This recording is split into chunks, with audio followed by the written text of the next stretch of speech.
Bollywood industry के एक actor और प्रोड्यूसर ने कंगना रनौत के पॉलिटिकल मुद्दों पर बोलने के पीछे की मंशा को उजागर किया है।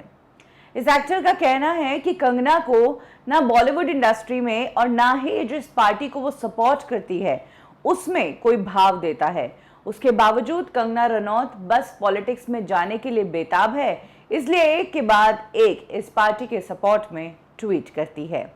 हमने देखा है कि किस तरह से कंगना लंबे समय से मोदी की फैन रही है। उन्होंने रूलिंग गवर्नमेंट को हमेशा सपोर्ट दिखाई है और उनकी आइडियोलॉजी को ही उन्होंने फॉलो किया है। इनफैक्ट हाल ही में जब गंगा में लाशें नजर आई तो कंगना रनौत ने इन लाशों को नाइजीरिया का सीन बताया और कहा कि ये फोटो तो गलत है। हालांकि इसके बाद कंगना रनौत को काफी ट्रोल भी किया गया। अब बॉलीवुड के एक एक्टर प्रोड्यूसर जो कि पूरे ही बॉलीवुड को अपने टारगेट पर रखते हैं, अक्सर कम ही लोग हैं जो इनसे बचते हैं, उन्होंने कंगना को टारगेट किया है और कहा है कि बॉलीवुड ने तो इन्हें पहले ही निकाल दिया है, अब जिस पार्टी को ये सपोर्ट कर रही है उससे भी कोई इनसे बात नहीं करना चाहता है।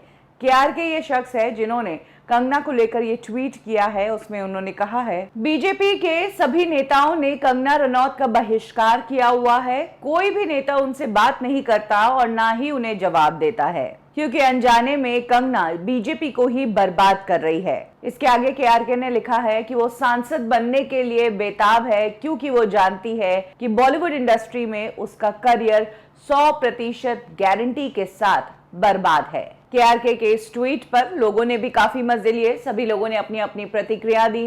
कुछ लोगों ने ये भी कहा कि कंगना जैसे बेवकूफ दोस्त से तो एक शातिर दुश्मन ही अच्छा। वहीं एक और यूजर ने कहा कि वो बीजेपी की स्टार प्रचारक है, आज नहीं तो कल वो सांसद तो बन ही जाएगी। इसके अलावा इस यूजर ने कहा कि वो भारत की सबसे महंगी अभिनेत्री है और अभी उनकी जयललिता पर पिक्चर आ रही है। ऐसे में आपकी जलन मैं उनके प्रति समझ सकता हूं। फिलहाल कंगना रनौत का ट्विटर तो बंद है, लेकिन वो अपने इंस्टा और अपने फेसबुक से एक्टिव है। इसके अलावा जहां तक बात है कंगना के पर्सनल राय की कि क्या उन्हें आगे जाकर पॉलिटिक्स में आना है, तो उन्होंने कहा कि फिलहाल वो बॉलीवुड में काम करके ही खुश है, पॉलिटिक्स में आने का अभी सोचा नहीं।